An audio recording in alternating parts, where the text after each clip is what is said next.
Good afternoon, everyone, and thanks for being here today. As we prepare to head into town meeting week, roughly halfway through the session, I want to remind everyone of the priorities we laid out in January: public safety, housing, and affordability. As I said in the State of the State, these are issues that are affecting Vermonters every day. So we have an obligation to prioritize them for the people we serve. At the same time, they're each essential to making sure we can keep and attract the workers and families we need to reverse our demographic trends and address so many other challenges we face. Over the last few weeks, I've shared my concerns about the lack of focus on housing and public safety. And when it comes to affordability, unfortunately, I'm forced to play a little defense. As I said in my budget address, I didn't believe there would be much criticism for what I asked lawmakers to fund. It was what wasn't in the budget that I knew would draw some criticism. But we're in a different fiscal reality today than many lawmakers and advocates have been accustomed to over the last few years. The simple truth is, we just can't do everything we want this year. We have to separate want from need, and we have to be realistic, which means we have to prioritize, and that's what my budget does. And prioritizing is about more than what you fund and what you don't. It's about looking across the entire field, understanding the challenges and how they work together, and making strategic investments that give you the biggest bang for the buck. Unfortunately, it doesn't appear we're all on the same page here in the building. That's not unusual, but it's prevalent today. And I realize many of the bills that have money attached, need to go through appropriations. So there is that filter. But many committees are talking about new initiatives, adding a few million here and quite a few million there, without a plan for what they're going to cut or what new taxes they'll force on Vermonters to pay. Because that's the reality. Anything more than what I proposed will have to come from some other initiative or require more revenue. So if they think I'm underfunding something, they should tell us how they're intending to fund more and to do more. There's nothing easier in politics than to claim we need to do more of something without having to articulate the trade-off, because there's always a trade-off. This year, more than ever, we have to live within our means and work to drive down costs for Vermonters. Just think about it. Vermont already had a high cost of living before the pandemic. Then came years of inflation and higher health care and utility costs. On top of that, as a result of bills passed by this legislature over my vetoes, Vermonters now pay 20% more for their license and registration at the DMV. In July, they'll be paying $100 million payroll tax. And next year, they'll be burdened with a clean heat standard, which could cost people hundreds, if not thousands more a year to heat their homes and businesses. And then there's the looming $200 million property tax disaster that I've warned about for years. It should be clear by now that Vermonters can't afford for us to pile anything more on them, which is why we need to be disciplined. Legislators shouldn't be overpromising without a plan or underfunding new ideas, which will force Vermonters to pay for later. We also have to reject costly new initiatives that will push people further behind, like this new renewable energy standard the House is working on, which could cost Vermonters $1 billion. $1 billion over the next 10 years. And this is a difficult pill to swallow because our Department of Public Service developed a less expensive plan that still achieves our environmental goals. So I want to remind taxpayers, I will continue to have your back and advocate for fiscal discipline, while also making smart investments that will help us over the long run. So I'm asking you to call your legislators and tell them you've had enough. Your voice matters, so please use it. And with that, I'll open it up to questions. Governor when you cite this $1 billion number, can you or maybe TJ talk a little bit about how you arrived at this number? I speak with it's a JFO number. We're using their data. Utilities that I've spoken with have said it's impossible to look that far out of what some of the cost pressures will be and what it will mean for rates. What's their number? Well, they don't have one yet. So they're proposing something without a number? JFO has come up with a number. I mean, we have used them in the past and utilized their data. Someplace to start. I realize they've said it could be more, it could be less. We just don't know, but you have to start somewhere. So the $1 billion is something to react to, and if it's less, then I think the utilities, who had a lot of input into the bill, should tell us what it is. TJ, you want to comment further? Come on in. Sure. TJ Porro, Director of Regulated Utility Planning, Public Service Department, and I think the governor hit it well. Our number. Back up a second and say that we went through an 18-month stakeholder engagement process that, pursuant to Act 154 of 2022, the Environmental Justice Law, which really tried to get a sense of Vermonters' priorities when they think about their electricity supply. And the results of that came up with Vermonters' priorities were, number one, affordability, also emissions, also reliability and community access to solar. And the Public Service Department's proposal really best balances those objectives, which are sometimes in competition with one another, where we get to, as accounted for by the Global Warming Solutions Act, zero emissions from the electric sector by 2030. That's faster than what H289, the Renewable Energy Standard proposal, is. There are costs to both the department's proposal and H289. They come from both the potential risk of causing additional transmission investment and then additional power supply costs, the cost of energy. And those are kind of the two main components of where that $1 billion comes from. But really, the department's proposal is a more reasonable and gradual pace of deployment that doesn't impose the risk of such high costs to Vermonters. I think as a follow-up, how much of that is made from in-state renewables versus Hydro-Quebec or others? If we know. How much of the Public Service Department's plan would be sourced from in-state renewables? So the Public Service Department's plan calls for 15% new renewable energy from connected to the Vermont distribution grid by 2035.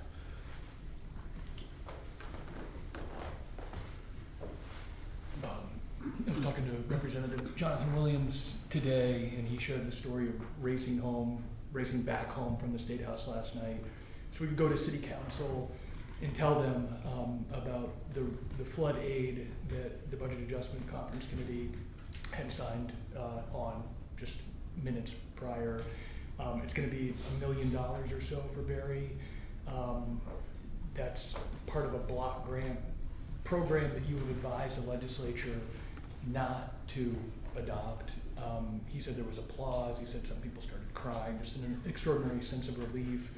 And I'm wondering, when you talk about the difference between wants and needs, Representative Williams would argue this is a need that Barry has right now.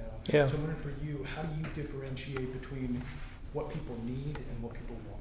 Well, again, these aren't easy decisions to make. And when you have a finite amount of money that you can't exceed, from my standpoint, then you have to make choices. Now, these choices could be, we could make these choices in the big bill that we'll be talking about more. But everything that we took out of budget adjustment, the added costs, it's got to come out of something.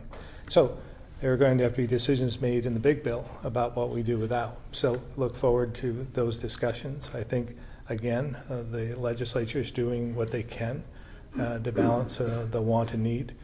But we felt at this point in time that this wasn't this wasn't something that we would fund, and we would take a look at it in the big bill. But it's in the budget, the BAA now, and we'll live with it, and we'll go from here. But somebody's going to have to determine where that money comes from.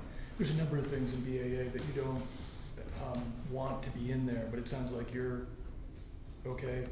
Yeah, I would say they followed the Senate version, which was more palatable from my perspective, and for the most part, we haven't looked at every detail of the BAA and what they came up with, but for the most part, if there's no poison pills in there that we can see, and I'll probably sign it if there aren't anything that evolves. So.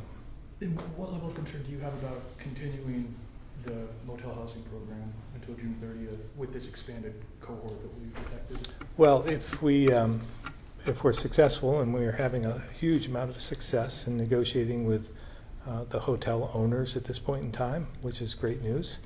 But if we can get to that point where we can afford it, then we'll be in a good position. But we're making tremendous gains right now. I'm hearing, at least from folks in Burlington, that some of the negotiations, the $80 a night for hotel rooms, some hotels in Chittenden County won't go for that. Are you hearing the same? Well, we heard that early on, but we've been, again, making a lot of progress, and I want to thank the hotels and motels who've been working with us to accomplish this. And again, the closer we got to reality that this cap was going to be in place in the BAA, the more agreements we had. And I expect we'll have a few more over the next couple of days. So I feel as good as I can feel at this point in time, and but it's a positive step. I guess more broadly, where do we stand with some of the shelter proposals that your administration has put forward, whether that be at the Armory in Barrie or other communities? I don't know if there's anybody. Well, that's one of the problematic pieces maybe of the BAA. There was about $4 million for emergency shelters that we had put into that. They took half of that, and VHCB has that, and I haven't heard what their proposal is, but I hope that VHCB is able to put that plan into place, and that we'll have some emergency sheltering for the next 6 months, because that's what we need. So if they're just replacing what we were going to do, great news. But I'm concerned about that, and I haven't seen the plan from VHCB to be perfectly clear. I don't know if you've heard anything, anybody else. How are you going to vote on your school budget? I received a pamphlet in the mail saying that our taxes in Berlin would go up $459 per 100,000. So that's going to be, for someone with a $200,000 home, that's going to be about $1,000 increase. So that's substantial. But to be perfectly fair, I haven't done my homework yet. I haven't looked at their proposal, which I intend to do this weekend. There is a meeting on Saturday. I'm not sure that I'm going to go, but I'll get the materials and at least take a look before I make my decision on Tuesday. Are you leaning one way or the other? It's a significant increase. So, I would have to say that I'm leaning towards voting against it, but I want to be fair, and I want to read the information first. S18, the flavored tobacco ban, sitting at the House floor. You've said in the past that we think there's other priorities. It would be something you would potentially sign, but you've also mentioned all the tight revenues, and JFO predicts up to $14 billion lost in total revenue. Will that play a role at all if that doesn't take your desk? Well, a couple of things. When it was first presented, I believe, and this is what I had understood, that it was a menthol ban only. And I said I was ambivalent about that. I don't think it's going to help anything. I don't think it's going to prevent people from smoking myself. We already have flavored alcohol. We have flavored cannabis. We have flavored everything to entice people to use their products that probably aren't good for them. I'm not a smoker. I don't feel strongly about keeping menthol or banning it. So I was ambivalent about that. but they've added a couple of things to the bill that I wasn't aware of in the beginning, and it's about the snuff or whatever term you use for that, and the significant dollars that will be lost because of it. And if they're just going to go across the river and buy it, go into another state and buy it, then we're putting our economy at risk in some respects. So we'll see what happens with it. It's still in the early stages. It hasn't passed the House at this point. It still has to go to the Senate, I believe, or the other way around. Senate first, and then go to the House, and we'll see where it goes from there. The Senate today is going to vote on a bill to prohibit unserialized ghost guns, so they're 3D printed or assembled from parts. How are you feeling? Yeah, I mean, I'm growing a little weary of some of the gun bills, but this one seems to make some sense. Putting a serial number on a gun that is produced at home seems to make sense, but the devil's always in the details. I'm not sure whether there's fees associated with that. I've heard about a 3-day waiting period. I'm not sure I understand that either, and I don't know how the gun dealers are going to do this, whether there's a machinery that is utilized to put this actual serial number on. I just don't know the intricacies of that. So I have concerns about it, but in principle, I'm not opposed to it. It's just the details that may be problematic. We're still hearing from some folks that are having to pay out of pocket for maintenance drugs, but also just for other prescriptions, people on Medicaid that were affected by that Change Healthcare hack. Is the state going to be doing anything to actively reimburse or reach out to people that have had to pay out of pocket? This is something that maybe I would let Todd answer, if he would. Thanks, Governor. Todd Dales, Deputy Secretary of the Agency of Human Services. We're actively working with Change Healthcare. They're bringing a pharmacist on site to help work with pharmacies that would normally reach out through their online platform to provide additional supports. We certainly intend to follow up on concerns that consumers have if they're required to pay out of pocket. We're also working closely with the Agency of Digital Services to really understand the scope and scale and the impact of this challenge. Do we have any sense of whether patient data has been compromised at all? We haven't heard that any Vermont data has been compromised at this point. And just so I'm clear, so you guys will be reaching out to pharmacies, which will then connect with patients, or how will people know? My understanding, I can follow up with the Department of Vermont Health Access to get you a little more information on this, but my understanding is that it is someone on site here in Vermont who would be available for pharmacies to call. Thanks. Governor, we've seen a state's attorney and a legislator arrested for DUI. Your Department of Health Emergency Services chief suspended under investigation for some sort of drinking incident. Do you see this as signs of added stress public officials are under, and if so, what's causing it and what can be done about it? Well, I think everyone has to adhere to the law, obviously, and understanding the effects of driving while impaired are known to most everyone, and so it's unfortunate in these situations that they happened, because I think people are educated enough to not engage in that. When they've had too much to drink, they shouldn't drive. So we see this time and time again. It doesn't seem to matter, who you are, what socioeconomic background you might have, or what title you hold. It still happens, unfortunately. But I'm hoping that these are just one-offs, and this isn't a pattern. This Sunday, presidential candidate Nikki Haley is going to be in South Burlington. You've endorsed her in the past, Republican primary. I guess first, do you plan on going? So were you hoping to maybe see as an open primary state, Democrats and independents making Republicans, and with Nikki Haley, you also talked about your displeasure with former President Trump? Yeah. Yes, I'm planning to go on Sunday. I've said early on that I'll do anything I can to prevent what I see happening, which is for former President Trump to receive the nomination. And then we have a repeat of 4 years ago, which I don't think is healthy for the country. We see so much division, so much polarization, and I look for candidates that can actually govern rather than resort to other methods that are just unhealthy for our democracy. And so I will be advocating for people to go on Sunday, but I also will be advocating for those independents and maybe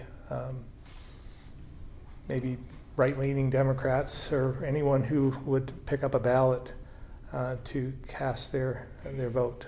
That would be helpful to at least send a message that we're tired of this. They're tired of it, seeing it throughout the country. We talked a lot about this at the National Governors Association meeting that I was at, and it's just concerning in terms of what Americans think. Frank Luntz was there. He's a pollster, been highly regarded over the last 35 years. And he had some alarming data that tells us we're just going in the wrong direction as a country. And the people are fearful about the future. And the division is just growing much, much greater. And I don't see that President Trump in 2024 is going to fix that. It's going to make it worse, I think. Governor, do you have any thoughts on the Sergeant at Arms upcoming retirement and who might be elected to fill that role? And I'm sorry, what was the second part to that? And who might be elected to fill that role? There's two candidates that I know, and I think both are very capable. I've known of them. I don't know them well, but I know of them. It's a significant position. Janet has done a great job here over the last number of years. I knew her when I was in the Senate. She was in Legislative Council. So I think it just takes a person that has the right attitude, understands the position they're in, and what we're trying to accomplish here in this state with this beautiful state house. So I think either would be capable. We're one of a handful, I think, of state houses that don't really have metal detectors, or you can just walk right in, right? It's the people's house. How do you balance that access versus security threats on public officials and that conversation? It's a tough balance, admittedly, but very proud of the fact that we have an open building there that anyone can walk into any committee room and listen, actively engage in democracy and hear what legislators are thinking and hearing and seeing for themselves as they walk through the building who their representatives are and how they can engage with them. I think that's healthy. And as well, I mean, I remember seeing school kids on cold mornings when I was in the Senate come through the building, either in the afternoon or in the morning on the way to school. So it's just kind of nice to be able to have that here in Vermont. I know things have changed a bit, and we have to be aware of that. But at this point in time, I'm hopeful we can keep this building as open as possible because it is the people's house. Got a couple folks on the phones, then we'll come back to the room. We'll start with Keith, Throughout Harold. Hi, this is also about the hotel program. I was talking to some people today, and the scenario they painted to me was that the state has to negotiate these caps with a lot of these hotel providers, but they only got 2 days to do it. Some people were thinking that's just not going to happen. So is that anyone else's understanding? Was I misled, or is that what's going on? And if that is the case, like what's being done to prevent a bunch of people being put on the street? Yeah, Keith, we've been actually engaged in these negotiations for quite some time, and it's been a little slow to begin with because most of the hotel motel owners have I think taken advantage of the program and actually profited quite significantly by this program, because some of them were charging anywhere from $100 to $150 a night, which is and filling their hotels. So Those days are over. We have this cap in place at this point in time. We've been negotiating. They didn't quite believe that it was going to happen, but the legislature did keep that in place, which we're grateful for, and now it's a reality. So some of these hotel and motel owners have come around in the last 24 to 48 hours, and we expect more to come in the next 24 hours. So we're very, very encouraged by what we're seeing. We have contingency plans if it doesn't, but what we're seeing right now is actually good news. You mentioned you had contingency plans if this doesn't go well. Do you have any details on what those are? I have details. We have a number of contingency plans depending on the number of people who aren't going to be housed in the hotel motel program. Again, I don't want to go into those details because I think that would be disinformation on some levels, because we don't know what the number is actually is, but we are well over 2/3, 3/4 of the way there. So and it's gaining every hour. And there's still a couple of big players that we're negotiating with that could, seal the deal, and we wouldn't see much impact at all. So that $80 cap, that is in place. That's happening. It is. That's locked in. Right. That's in the budget adjustment that was passed out of the conference committee last night. Now it hasn't been endorsed by the House and the Senate.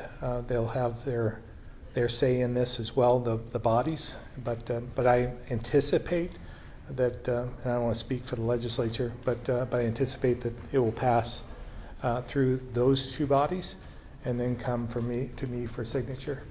And as I said earlier, if there's nothing visible that we've seen that's any poison pills in there that we couldn't live with, and so I anticipate that we'll be able to, that I'll sign it sooner rather than later.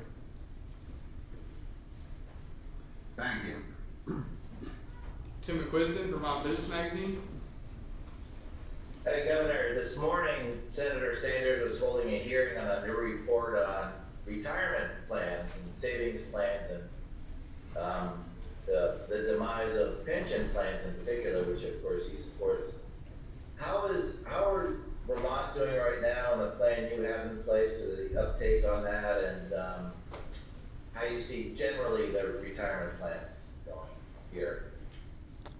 Well, in general, I still see that we're underfunding our pensions, and that's going to continue to be a problem over the next decade or two.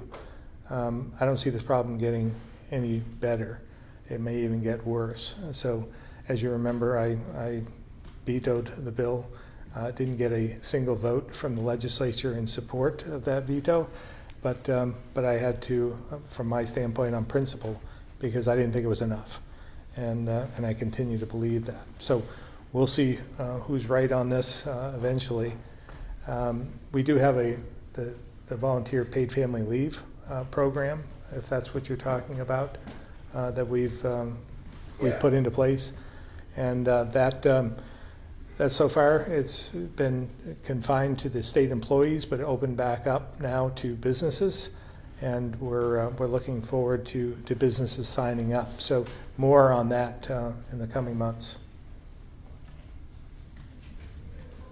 So, as far as a state pension plan, teacher's pension plan, do you see any movement now? There's such a cash crunch right now in the budget. Do you think anything will come forward in the next, not this year perhaps, but in the next couple of years, if there'll be some motivation? I think you'll have to ask the legislative branch about that. But that would be something obviously to be supportive of, trying to pay that down. Absolutely. But again, we have to live within our means. Thank you, Governor. Ed Barber, Newport Daily Express. Good afternoon, Governor. Can you hear me? We can. Hopefully for once you can. Well, what I'd like to talk about today is a subject I broached a year ago, and that involves our Casella landfill. And the company, 2 years ago, they bought a local hauler. And at the time, I was paying $9 a month for once a month pickup. A year later, they raised that amount to $22. And just recently, they raised it to $33. So it's gone up $24 a month in the span of 2 years. While Casella is not necessarily a monopoly, it covers a large area of the state and has the only landfill. I consider them much different than an electric utility, which has its own territory. So if you're in Green Mountain Power territory, you can't call Vermont Electric Co-op to see if they can do the service there. My question is, considering these drastic rate increases, would your administration consider working with the legislature to consider whether or not their rates should be regulated like electric utilities are and regulated before the Public Utility Commission? Again, Ed, we're seeing inflation and rising prices across the state in all different areas. And I would assume in the trash hauling business, they're not immune to that. We have a number of players in the state, but admittedly, Casella is the biggest and the only landfill of any significance here in the state. And that's, again, I'm concerned about the future, where the next one will be sited, where the competition will be. And I'm not sure, I was talking to my counterpart in New Hampshire, and they're having the same concerns about where they're going to be able to site any new facilities in New Hampshire and what that's going to do to rates and so forth. So I don't know if that's the right path forward, but it is on my radar in terms of overall costs to Vermonters in every category. We're just seeing rising costs. But we as the executive branch, the legislative branch as well, have a role to play in making sure that we're not impacting Vermonters more. That's why I keep talking about not raising taxes and fees. It's the least we can do when they have to endure so much with other rising costs. So the 20% increase in DMV fees has an effect, that has a ripple effect. That actually affects those same rates that you were talking about. Everything we do in this building will have a ripple effect across businesses. If we have any increase, will have to be supported by businesses raising their prices. So again, that's why it's so important for us to live within our means and not raise taxes and fees any more than we have to. Very good. Thank you very much, Governor. Have a good day. You too.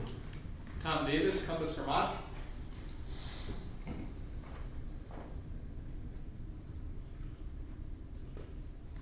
All right, back to the room. Governor, there's a constitutional amendment being floated affirming the right to organize unions. How do you feel about that? I haven't seen that one. No, I haven't. The House Agriculture Committee advanced a ban on neonicotinoid pesticides. I can't say it. I'm wondering if you had seen this bill or your agriculture secretary. I know Hanson his team has been actively pursuing that. Thank you, Governor. So this has been, I think, the main focus of the House Ag Committee over the last few weeks, and it's a complicated issue. So what they're proposing is these are called treated seeds. The legislature a couple years ago put together a program, and they chartered the Ag Innovation Board, and they said, Ag Innovation Board, they created it. You go study this issue, and come back to the legislature with a solution. So they did that, and they've spent weeks, months studying this issue. And the Ag Innovation Board, which is an independent board, we have a role in it, recommended that we need to do some more research on this particular issue. We also need to include a proposal to include more pollinator habitat was another recommendation. Because the issue is there's a lot of discussion that there's no alternative to these seeds. And we're talking mainly corn seed, but there are also, in the produce world, there's also seeds that are used that are treated with a pesticide. So right now, we think this bill needs a lot of improvement, and we're hopeful that over time we can get to a better place. It's important that we support the pollinator world. The beekeepers are wonderful. They've played a role for decades and centuries in supporting Vermont agriculture, and they play a vital role with that. And I would encourage all of those out there not to try to divide a particular group of farmers versus another group of farmers. And you can see that kind of that tone out there. We have so many out there that need this seed. So the bottom line is we want more research. We believe UVM is a great place to do that. Dr. Heather Darby is working on it. So we just need some more time to figure this out before we go for the straight ban. And the other component of the bill transfers a lot of the authority to the Agency of Natural Resources. It could have changed by now. This is the one I did see. And they don't have anything to do with pesticides up there right now. So they'd have to create a program, and then they don't regulate agriculture. So there's a few parts of the bill. We're engaged trying to make it better. The farm community is paying attention to this because it's going to, you talk about affordability. If there is an alternative for a seed, what's it going to cost? Where are they going to get it? So it's one of those issues that we just need a little bit more time to figure this out. Maybe this is a question for the governor. When we talk about more time, more work, is that something that can happen this session, or could this end in a veto? I don't do vetoes. Well, I do. We'll just have to see. Again, I think the legislature can do anything they set their mind to. If they really want something to pass, obviously they have the power to do so. And even if I veto, as they've proven time and time again, they have the supermajority and they can override it. So we'll see what happens with this bill. We would advocate that they take their time and make sure it's right.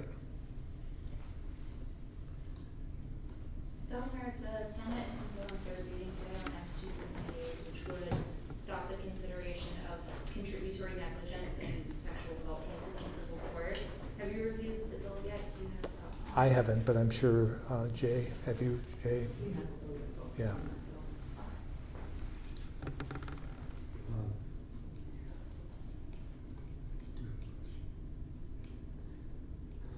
We'll wait. Thanks, sir. That's all right. Well, I'll win it. And I'll do the same. So Rob Roper wrote recently that the House Education Department has sort of lost its zeal for funding PCB removal in schools, and mostly because of the money problem. And do you see that also, and does that concern you? I just want to remind everyone, this was, although this is extremely important to our Agency of Natural Resources, our Vermont Department of Health. So Dr. Veen and Secretary Moore are invested in this because they've been putting this into practice. Having said that, we weren't the ones who promoted it. We weren't the ones who started it. It was the legislative action that developed this program. I've always been worried about the costs and where it was going to come from and how we're going to provide for the remediation, but it's here, and so we were dealing with it. I think it's unfortunate to stop the program midstream because I don't feel it's fair to the people that are already impacted, the districts and the schools that are impacted, and then we put our heads in the sand about the rest. That doesn't make any sense to me. So again, this wasn't our idea. This was the legislative action that put us in the position we're in today. But I feel as though we need to see it through some way, somehow. Is there any update on your guys' process for a permanent Secretary of Education? there is progress on that. Again, this is an important position. We have interviewed all the candidates, and we're getting down there and making sure that we make the right choice. They're all good candidates. How many candidates? Am I allowed to say that? Yes, you can. Yeah, we have 3 that we've interviewed. Are they based in the state?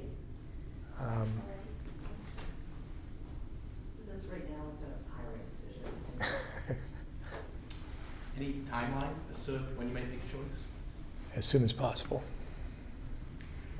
VT Digger reported last week that Agency of Natural Resources and Agency of Education both testified in favor of pausing the PCB program. I don't know if that was an accurate. I don't know. Julie's on now, but I think it would have been her preference to just keep moving forward and maybe slowing it down a bit to allow for us to continue the program. So I don't know if a pause is what they wanted, or just a slow down and making sure that we had the funding so we could keep moving forward. Secretary Moore. Yes, Governor, that is exactly correct. What we were proposing was to retool the program to have the pace of testing match the available resources, and also looking to work with the legislature to identify an approach to finishing the work as you described. We believe we have sufficient resources to continue testing through the end of fiscal year 25 with the passage of the Budget Adjustment Act. And that gives time for the conversation about how to complete the work that's been started.